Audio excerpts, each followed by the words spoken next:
Eric Lewis, who is a member of the PI Guy channel here, and if you want to be a member, you can click on the join button down below and you can get some information about that. But Eric asks, what is a good body cam to use that is lightweight but good quality? And that's a great question, Eric. And what I'm going to do is I'm going to jump over to my web page here really quick, and I'll show you some of those. If you go to freeprivateinvestigatortraining.com, this is my web page right here. It has all kinds of things as covert cameras, covert audio recorders, bug detectors, surveillance cameras, things like that. If I go down in here to my surveillance equipment, you'll see various different types of surveillance type deals there. A great one is this one right down here in the bottom right. It's the Lawmate PV50 HD. It is a little miniature camera, that body cam that you can put on. It is very lightweight. It's not super heavy. There's all the specs of it right there. But if you go to my website, again, freeprivateinvestigatortraining.com, and go to the PI gear up in the top, you will be able to then find all of my gear there. Another great one is this one right here. This is my general go-to. This is not light. It is heavy, but I really do like this camera. It has a screen on the back. It is heavier. You do need to have a pocket or something like that to put it in, but it's a really, really good one. So if you want, you can check that one out as well. Next question here that we have, and I see a lot of people hopping in, so if you have questions, go ahead and put them in the chat, and when I get done with the mailbag here, I will come over to your questions there. Nikki P asks, what other higher paying surveillance investigative type jobs can I spring to from working workers' comp cases with a security company? That's a great question, Nikki. You can go into a lot of different areas. One of the big areas that PIs will go into when they're getting started is doing process serving. That's a great way to add on some extra revenue, also to bring in new clients. A lot of times when you're doing surveillance and different things, it's really hard to get a lot of clients, but if you can get those attorneys coming to you for things like process serving, or even doing some neighborhood canvasses, some minor interview jobs, things like that, that works really well a lot of times for people, and you start to build that clientele. One of the things you have to remember when you're trying to get clients is they're not going to hire you until they need you. Just because you go to them doesn't mean that they're going to necessarily hire you. They're going to have a need for your services at that time. But if you're providing process service for them for a while, then when they need an investigator, they'll call you. So that's one thing that you need to keep in mind. Our next question here is from Mulatto Vanguard. Do you need a state license to become a process server? And this is all going to depend, Mulatto. It's going to depend on the state that you're in. Here in Colorado, where I'm at, there is no licensing or registration for process servers. But many states do have that. I would suggest that you search your state and process server association and see if your state has a process server association that you could inquire of them if it's required as well for any training as a process server. Here in Colorado, we have an organization called PASACO, the Process Servers Association of Colorado. I am a member of that. Again, we don't have licensing, but they do a lot of training for process servers, which is really nice because it's very specific to what we have here in the state of Colorado. Punk Slayer 1995, have you considered a Tesla for a surveillance vehicle? Apparently you can run the AC the entire time with little battery draw. And thank you so much for the question there, Punk Slayer 1995. No, I can't say I've ever considered purchasing a Tesla for anything, mostly because of the price tag. The battery draw, the low-level battery draw when it's running air conditioning is kind of enticing. One of the things that you need to be careful of is with electric vehicles is making sure that you don't run out of battery while you're out there doing surveillance. That can happen often. I used to have a Prius hybrid. It wasn't an all-electric, it was a hybrid. I really liked it when I could pull into a neighborhood, and it was when I went from a dead start, it stayed in the electric mode for up to like 7 or 8 miles per hour. So I could drive around and nobody would hear my car, you know, driving through the neighborhood or anything like that. So I have never considered doing that myself. And also the price tag, it gets pretty expensive, and for what surveillance pays, I don't know that you'd have an easy ROI. Going on to our next question here, again from Eric Lewis, another member of our channel. How much should I charge for mileage? Answer I always give for questions like this: how much should I charge for anything? It's as much as you possibly can. With mileage, obviously there's limitations for everything. With mileage, I always recommend you usually go with whatever the federal fee for mileage is, and I believe that's around 65 or 66 cents per mile. But one thing you have to keep in mind here, Eric, if you're like subcontracting with a lot of people, they may not pay that amount because they may not be charging that much, or they may not be charging at all. For instance, like with a lot of my insurance surveillance jobs and stuff like that, I'm working on a flat fee. So there's not a lot of headroom in there, not a lot of room for me to add on extra things. So I usually pay my subs mileage, but I don't necessarily always pay that 65 cents. A lot of times I'll pay 50 cents instead of the 65 because, again, I'm not being paid for that. I'm being paid a flat fee for a day's worth of surveillance. So the S, more on surveillance on foot, in store, please. Do you use sunglasses, regular glasses, key fob? Have you ever walked up to a subject to converse? A lot of questions in there. Let me try to get to each one of those. Do I use sunglasses? The sunglass cameras, I assume you're talking about. I don't. Lawmate does make a pair of regular glasses. I don't, simply because the cameras are like right here in the lens, right up at the front. I'll put my regular glasses on because they look a lot like this, but the cameras would be right here, so, or off on one of the sides. So if it's there, you have to be staring right at your subject basically to get any kind of a video. If you're off to the side, they're going to be off to the side. If you're looking down, you're only going to get part of them. So I don't usually do that.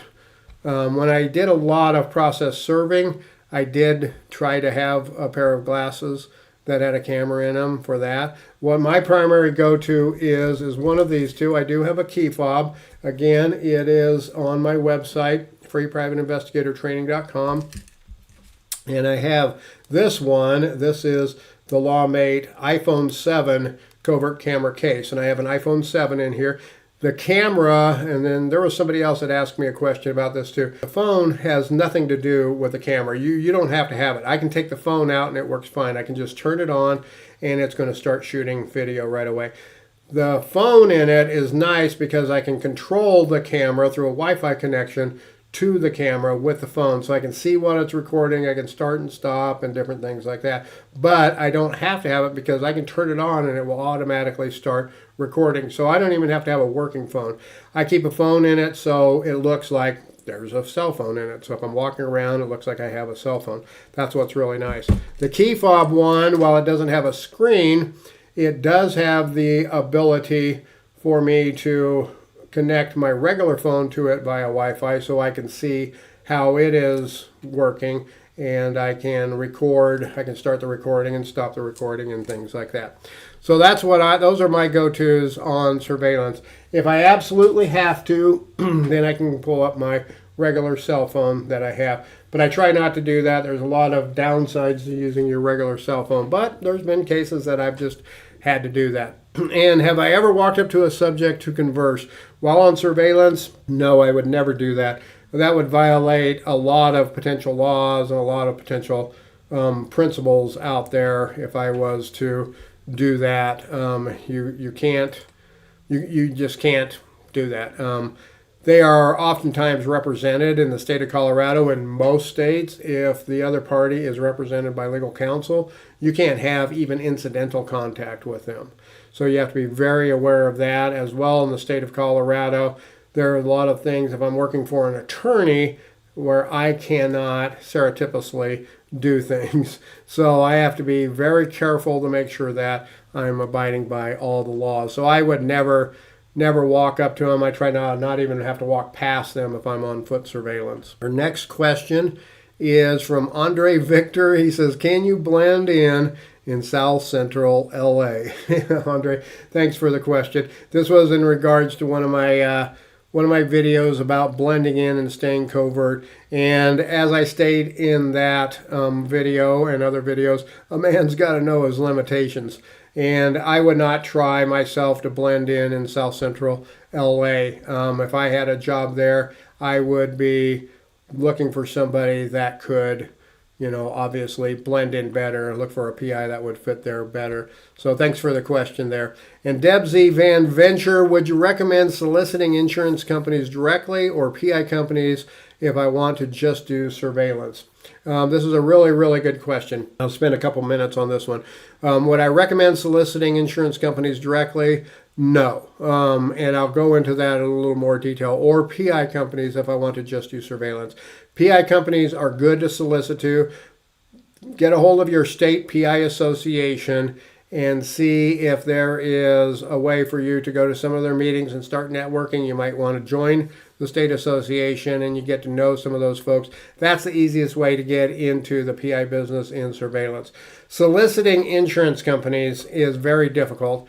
The one thing you do not want to do is just start calling up insurance companies. You do not want to just start sending them flyers and brochures and letters and emails and things like that. You are just going to be spinning your wheels. You are not going to get a whole lot accomplished out of that. You're probably not going to get any clients, and you might even get, blacklisted by some of them because they're going to look at it as spam. They've got a lot of things to do, and they probably get solicitations from literally hundreds of PIs every month.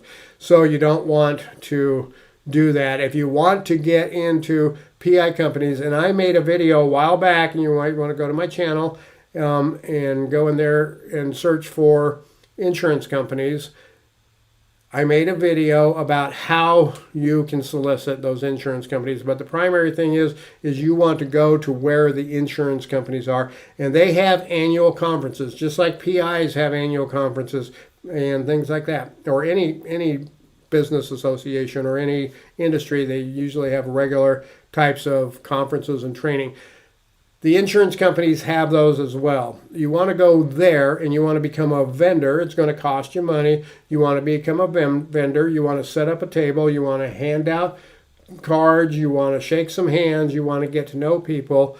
And that's how you're going to get your name out to them. And then when you're talking with them, you can start to ask them about how to get on their vendor list. What is the process? You're usually going to have to apply and things like that. And a lot of times it's a bidding process too. So you're going to have to bid it out. But just because you're there once or twice doesn't mean you're going to get them. You're going to have to go to those on multiple occasions. So hopefully that helps. And again, get on my channel and search for that video that is about getting on the insurance company's vendors list. And then Crab, he asks, are cameras easier to detect? This is in regards to one of my videos regarding doing bug sweeps. These seem to be the most worrisome in hotel rooms, rentals, etc. And I'm going to hop back over to my web page here. If you go under bug detectors, cameras are a little easier to detect a lot of times. There is this product right here. It is a Spy Finder Pro hidden spy camera detector. This is a great little device. I have one. It's right here. Mine is the Spy Finder Personal. It's not the Spy Finder Pro. And somebody had asked me about the differences. They don't make the Personal anymore. I would suggest you try to find the Pro if you're able to find it. And that's a really blurry picture. I'm sorry about that. But it is a very nice camera detector. What you do is you hit this button on the side. It has a little flashing LEDs. You can look through the other end, and when you do that, then you can see the camera lens as it's flashing. That is a really good product right there to use for that. You can also look at a device like the Lawmate RD30. This is a personal space RF detector. So now we'll get back over to our questions. And I see MFB comes on and says, salute to the PI guy. Hi, MFB. How are you doing? Skylar Hill says, I'm trying to become a PI in Texas without a college degree in criminal justice. I know that Strider PI offers training courses in Austin, but I live in Fort Worth. What can be my other options? And I'm going to again jump back to show you this one. This is an association called the Texas Association of Licensed Investigators, or what's commonly referred to as TALI. This is their website. I am a member of TALI. I'm also a member of FALI, the Florida Association of Licensed Investigators, and I'm a member of CALI, the California Association of Licensed Investigators, and I am a member and the president for the Colorado State PI Association, the PPIAC, Professional Private Investigators Association of Colorado. But what I would suggest here is that you get with the with your state association there, with TALI, ask them what they can provide for you in the ways of training and getting you licensed, helping you to get licensed and things like that. It is a process in Texas to get licensed. I am not licensed in Texas, but I am a member of the Texas Association of Licensed Investigators. I am licensed in other states. But there is a process. But that would be probably the best way that I would say is get hold of them, go to some of their meetings, and become a member, take some of their trainings, see what they have directly related to becoming a PI as far as training, and as well see if you can hook up with some of the PIs that are in that state association that might be able to guide you and stuff. So now we're going to go ahead and we're going to jump over to from Investigator. He says, what kind of covert camera do you recommend? And again, the ones, if you go back to my webpage, freeprivateinvestigatortraining.com, I use this one as my primary one. This is the Lawmate IP7, I believe it is. It is a iPhone 7 case. I have an iPhone 7 in it. I do not need to use this phone to run the camera. The phone is irrelevant to it. The phone will connect to it via Wi-Fi so I can control it, but I don't have to have it. I can just turn it on and then it automatically is going to start recording. It also has the Wi-Fi connection, so I can connect this or any phone to it for that matter, or a tablet or a computer. And it also has motion detection on it. So this is really my go-to right here. And I also, again, I have the key fob one here. And then MFB said, would I recommend the Lawmate key fob with Wi-Fi? And that's what I have right here. I love it. I can control it with the buttons. It shoots right there. I can just set it down. I usually will put keys on it if I'm going out on a surveillance so it looks real, but I can set it on a table in a restaurant or wherever. I can just set it down and it's shooting video. It also has motion detection, and I can connect to it with my regular phone, and then I can just watch it on the screen, and I can turn it on and turn it off, and I can see what it's doing. The Tobin Report. My name is Eric. What about video? What about video? Are you talking like video editing? If you're talking about video editing, what I use, let me see if I can bring that up on a screen here. A program called IVE, Investigator Video Editor. Let me see if I can pull it up here for you. It is about the best stuff out there. Investigation Video Editor. Let me bring that up. It is right, this is their website, investigationve.com. That's investigationve.com, Investigation Video Editor. It is really nice. It helps you organize everything. It syncs all your videos, puts a timestamp in there. It exports everything. This is video editing software made by private investigators for private investigators. And I'll tell you what, I don't know how I lived without this. I mean, I do know. I mean, it was very difficult, but it's really nice. I can take all my video from my regular camera. I can take it from one of my covert cameras, and then if I have some video on another covert camera, and let's say I have video from a second investigator, I put all of that into IVE. It will take all of their date timestamps and it will put them in order for me, so then when I edit it through, it looks like one long video, one regular play video. It also takes the audio out, and it takes the date timestamp metadata out of the video and puts it right into the video for me. So I can turn that off on all my devices, and I just let IVE control that. And MFV says the Sony AX53 is a great camcorder. That is, I've heard it's a great one. I haven't used it myself. I use a couple of different ones. I have a couple of videos up on my channel about which ones I use, but I have some older ones. They're not necessarily always available there. Again, if you go to freeprivateinvestigatortraining.com, go to my surveillance, go to PI gear, and then go to surveillance equipment. I do have the one that I primarily use. That is up there, and I have several videos on the cameras that I use as well. So, okay, thanks, Tobin. So I'm going to go ahead and end this, and you guys have a great weekend, and I hope to see you next Saturday.